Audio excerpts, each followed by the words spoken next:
The 5 Love Languages for Singles by Gary Chapman. Introduction. There's a story about a young man named Rob, who found himself on the edge of one of the world's great wonders, the Grand Canyon. But Rob wasn't just taking in the view. He was wearing a back brace with a metal halo encircling his head, a stark reminder of a hiking accident that had nearly taken everything from him. For 2 years, he and his parents had dreamed of this trip. The first year, money was the problem. The second year, the accident was. Now, finally, here they were. Their original plan to hike to the bottom of the canyon was gone, but their dream of seeing it together was not. Later that week, a man who had briefly met Rob on the trail saw him again in the lodge and they began to talk. For 2 hours, Rob shared his story: the fall, the helicopter rescue, the excruciating pain, the dark days of depression when he wasn't sure he would ever walk again. The man, a counselor by trade, was struck by Rob's vibrant spirit despite everything he had endured. He finally asked him, "What got you through it all? What enabled you to come through that experience and still have such a light in you?" Rob's answer was simple. Just one word. "Love," he said. "That's the only way I could have made it. My mom and dad were with me through the whole thing. And I had a girlfriend, not a romantic relationship, but a close friend who came to see me every day. She brought me hope. She encouraged me. She prayed with me." He paused, then added, "Her words were like rain on my parched emotions. Her love, and the love of my folks, brought me through." That story gets to the very heart of what we're going to talk about today. It's about a truth so fundamental that we often overlook it: our deepest emotional need, the one that fuels our greatest triumphs and carries us through our darkest trials, is the need to feel loved. The counselor who heard Rob's story was Drive. Gary Chapman, and for over 3 decades, he has dedicated his life to understanding that single, powerful force. His original book, The 5 Love Languages, sold over 2 million copies, not because it was a complex academic theory, but because it unlocked a simple, profound secret that thousands of couples use to bring new life to their marriages. But then, something unexpected happened. Single people started reading it. A college student would say, "This helped me finally understand my roommate." A young professional would say, "This changed how I interact with my family and my coworkers." They all had the same request: "You have to write a version for us." And so he did. What we are about to explore is the 5 love languages for singles. This isn't just about romance. It's about learning the fundamental skill of human connection that will enrich every single relationship in your life, with your parents, your siblings, your friends, and yes, eventually, a partner. By the end of our time together, you'll have a master key. A key that unlocks the mystery of why you sometimes feel so disconnected from the people you care about, and a practical guide to building the kind of deep, supportive relationships that, like for Rob, can feel like rain on a parched soul. This is the secret to not just surviving, but thriving. Book summary. Every human being, whether you're 17 or 70, married or single, has what Drive Chapman calls an emotional love tank. When that tank is full, you feel secure, confident, and capable of reaching your full potential. But when it's empty, life feels like a constant struggle. You feel drained, misunderstood, and alone. The problem is, we often try to fill other people's tanks in the same way we want our own tank filled. But what if the person you care about has a different kind of tank? What if you're trying to fill it with the wrong kind of fuel? This is the central idea that Chapman discovered over years of counseling. He realized that people speak different love languages.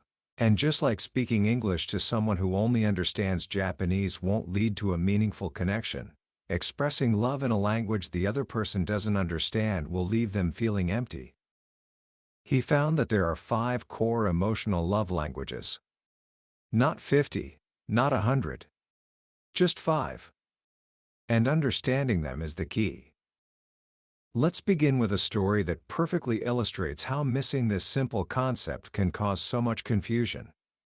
It's the story of a young man named Brian. Brian was a former football star, handsome, successful in his job, the kind of guy who, on the surface, seemed to have it all. But he came to Chapman with a deep sense of frustration. He wanted to get married and have a family, but he couldn't seem to make any relationship last longer than a few months. The girls would always end it, saying they weren't compatible or didn't have much in common. Brian was baffled. He admitted, "I'm not a very good conversationalist. When it gets personal, I don't know what to say." Chapman, with his decades of wisdom, knew where to look. He asked Brian about his childhood. Brian described his relationship with his father as strained. His father was an alcoholic, rarely present, and when he was deeply critical. Brian never forgot the one time his father came to a college game only to tell him, "You'll never make it to the pros playing like that." Those words devastated him. He never heard his father say, "I love you" or "I'm proud of you." His home was a place of discouraging words. And there it was. The missing piece. Brian grew up in a home where the first love language, words of affirmation, was not only absent, it was replaced with its toxic opposite, words of criticism. Because he never received affirming words, he never learned how to give them. Chapman asked him, "Do you ever remember complimenting the girls you dated on how they looked?" Brian paused. "No, I don't think so." He assumed they knew he liked the movies they picked or the way they dressed.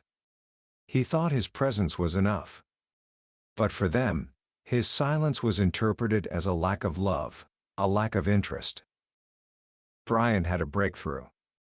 He realized he was repeating the pattern. He was often critical of the women he dated, pointing out areas where they needed to grow, just as his father had done to him. With tears in his eyes, he asked, "Is there any hope? How can I give what I never received?" This is where the true power of Chapman's work shines. He told Brian that love is a choice, and that these languages can be learned.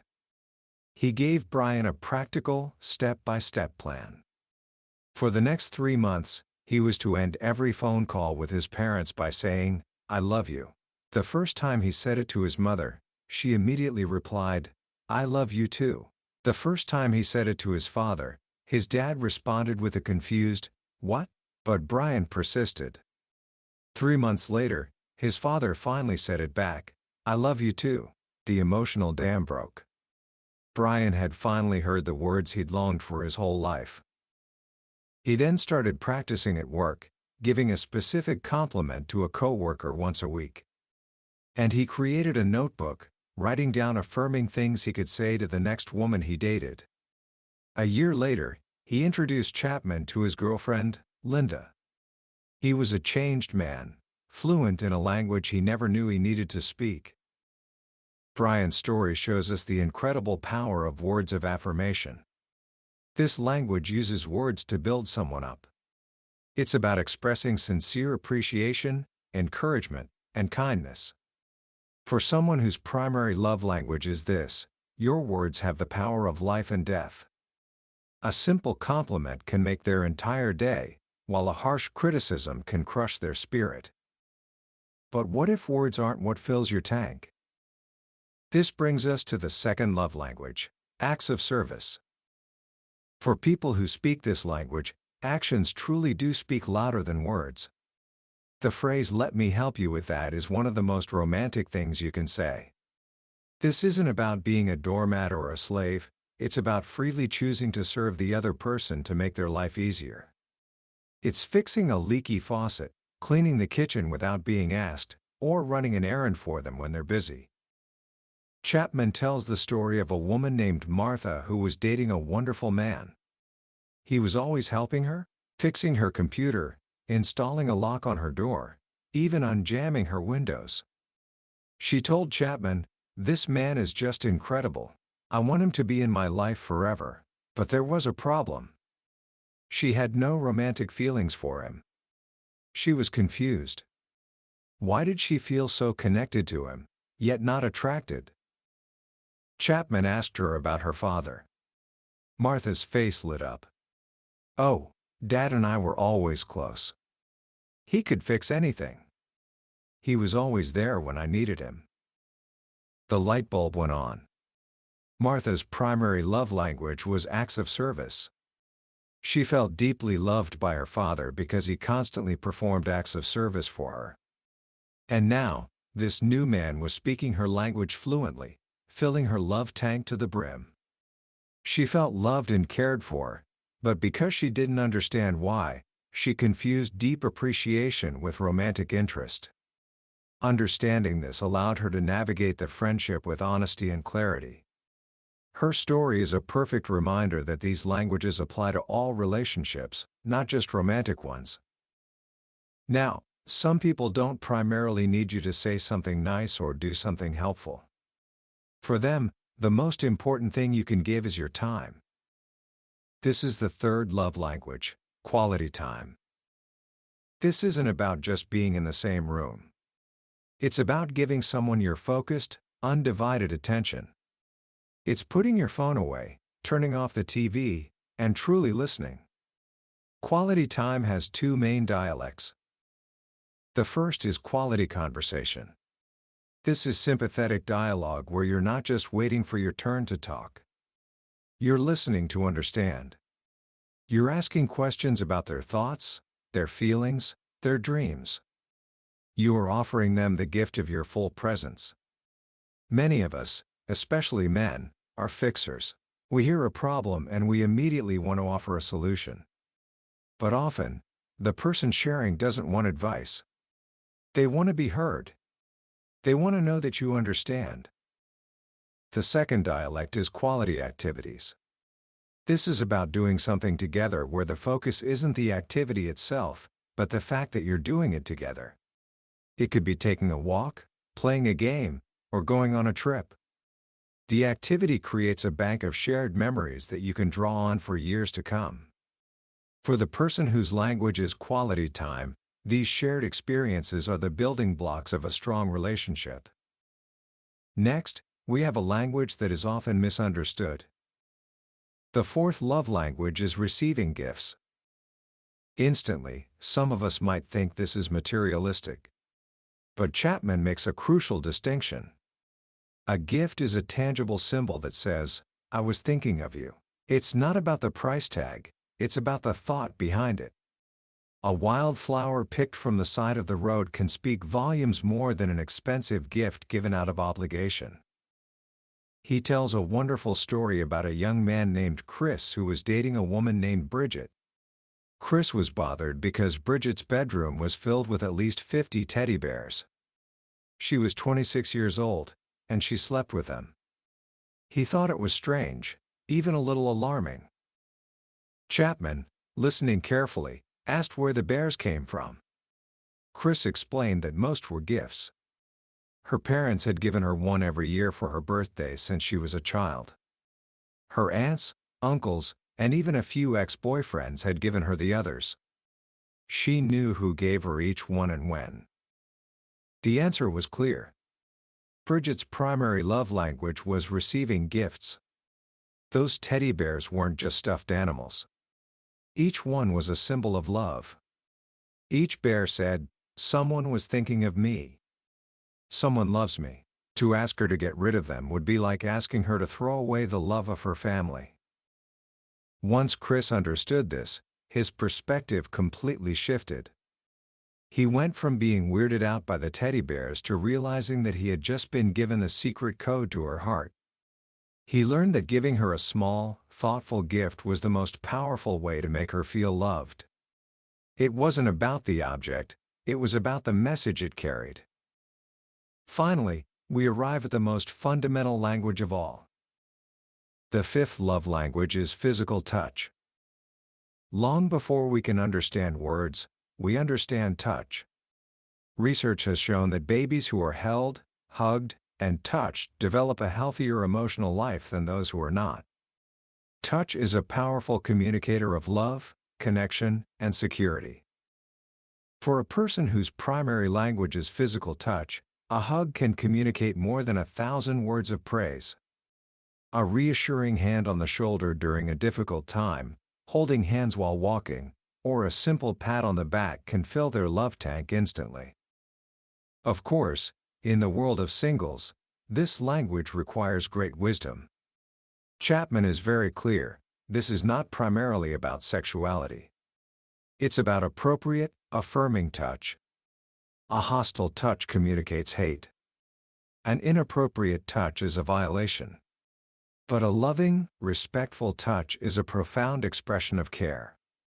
The key is to learn what the other person is comfortable with. For someone who didn't grow up in a touching family, this language might feel awkward at first. But like any language, it can be learned. So, we have the 5 languages: words of affirmation, acts of service, quality time, receiving gifts, and physical touch. But this raises a critical question. How do you figure out your own primary love language, and just as importantly, the language of the people you care about? Chapman offers 3 simple diagnostic tools.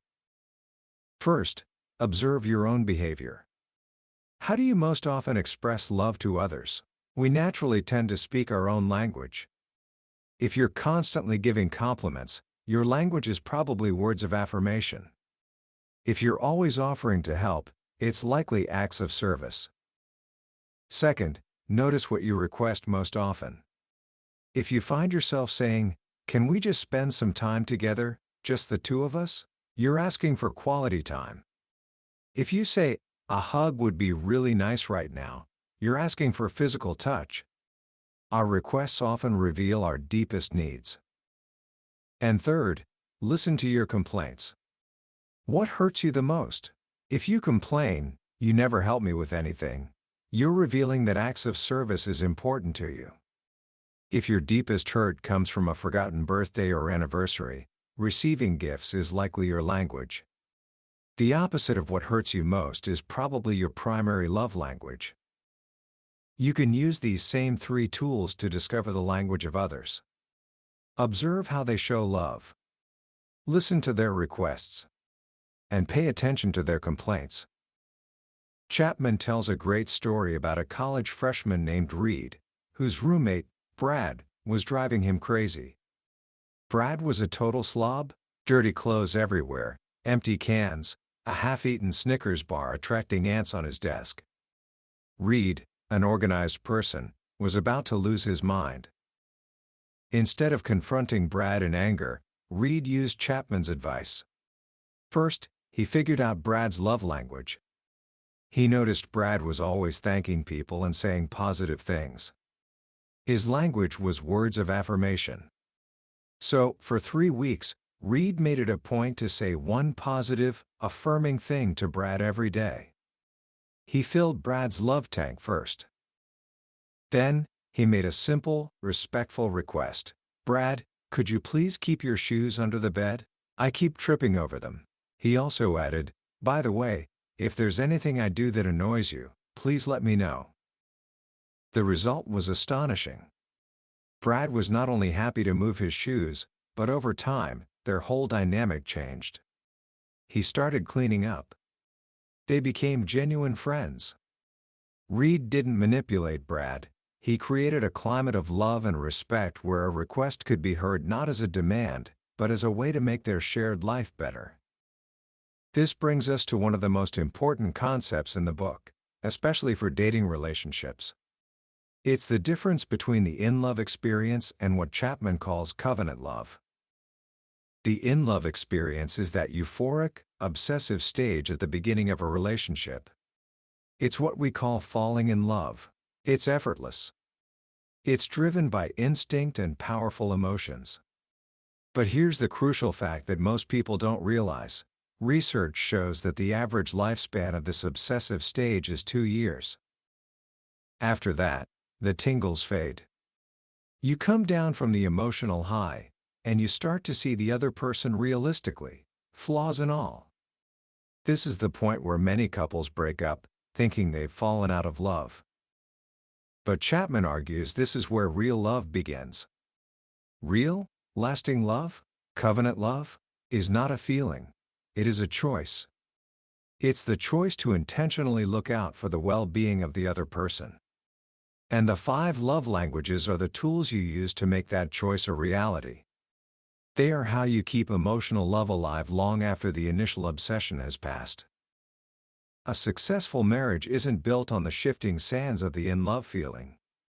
It's built on the solid rock of shared values, mutual respect, and the daily choice to speak your partner's primary love language. Dating, then, is not just about finding someone you have the tingles for. It's about discovering if you and another person have a compatible foundation, intellectually, socially, emotionally, and spiritually, upon which you can build a lifetime of intentional love. Ultimately, the 5 love languages for singles is a guidebook for connection. It teaches us that the desire to feel loved is universal, but the way we experience that love is deeply personal.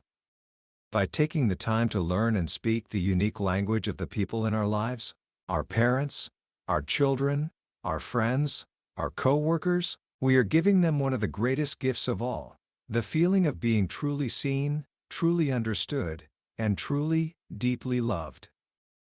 Commentary. As we step back and look at the ideas in the 5 love languages for singles, what strikes me is not their complexity, but their profound simplicity. In a world that often makes relationships feel like an unsolvable puzzle, Gary Chapman hands us 5 simple keys and tells us that one of them will almost certainly unlock the heart of anyone we care about. The true genius of this book is that it takes the abstract, almost mystical concept of love and makes it practical. It reframes love not as a passive feeling that happens to us, but as an active, intentional choice we make. It's a skill that can be learned, a language that can be practiced until we become fluent. And this shift in perspective is revolutionary. It moves us from being victims of our emotions to being architects of our relationships. Why does this message resonate so deeply, especially today? I believe it's because we are living in an age of unprecedented disconnection. We have more ways to connect than ever before: social media, text messages, video calls, yet study after study shows we are lonelier than ever. We scroll through highlight reels of other people's lives, exchanging superficial likes while our own emotional love tanks run on empty. Chapman's work is a powerful antidote to this shallow connectivity. It calls us back to the fundamentals of what it means to be human, to give and receive focused, meaningful attention. The most powerful lesson for a young person, especially someone your age, is that this framework empowers you to change the dynamic of any relationship, starting now. You don't have to wait for someone else to change. You don't have to remain frustrated by a parent who doesn't seem to get you, or a friend who feels distant. Like Brian the football player or Reed with his messy roommate, you can be the one who takes the initiative. By choosing to love first, by choosing to learn and speak their language, you create the very climate you wish to live in. So, how can you put this into practice today? Here are 3 simple actions you can take. First, your journey begins with self-discovery. Take a few quiet minutes and ask yourself those 3 diagnostic questions. 1. How do I naturally express appreciation to others? Do I give compliments, offer help, or buy small gifts? 2. What do I complain about most in my relationships? Do I wish people would spend more time with me or help me out more? 3. What do I request from others most often? Your answers will point directly to your primary love language. Knowing this about yourself is the first step. Second, become an observer. Pick one important person in your life: a parent, a sibling, a best friend. For the next week, your only job is to be a love language detective. Don't try to change anything. Just watch and listen. How do they show love to others? What do they complain about? What do they ask for? You'll start to see patterns, and you'll form a hypothesis about their primary language. And third, conduct one small experiment. Once you have a guess about their language, do one small, intentional thing that speaks it. If you think their language is acts of service, do a chore for them without being asked. If it's quality time, put your phone away and ask them a meaningful question about their day, and then just listen. If it's words of affirmation, send them a text that says, "I was just thinking about how much I appreciate one specific quality about you." Don't expect a massive reaction. Just plant the seed and watch what happens. This isn't about manipulation, it's about connection. It's about learning that the greatest success in life isn't found in what you achieve for yourself, but in how well you love others. Mother Teresa was once asked how she measured the success of her work. She replied, "I don't remember that the Lord ever spoke of success. He spoke only of faithfulness in love. This is the only success that really counts." That was a summary of the 5 love languages for singles by Gary Chapman. We've journeyed through the core ideas today, but a summary is like looking at a map of the Grand Canyon. The map can show you the trails and the landmarks, but it can never replace the feeling of standing on the edge, feeling the wind, and seeing the breathtaking beauty for yourself. If any of the stories or ideas we discussed today sparked something in you, I encourage you to pick up the book. Reading it isn't just about gaining information, it's an experience that can genuinely change the way you see and connect with every single person in your life. The link to the book is in the description. Also, if you found this summary valuable, please hit that like button and subscribe. It tells us we're on the right track and ensures you won't miss our next exploration into another life-changing book. Let's keep learning and growing together.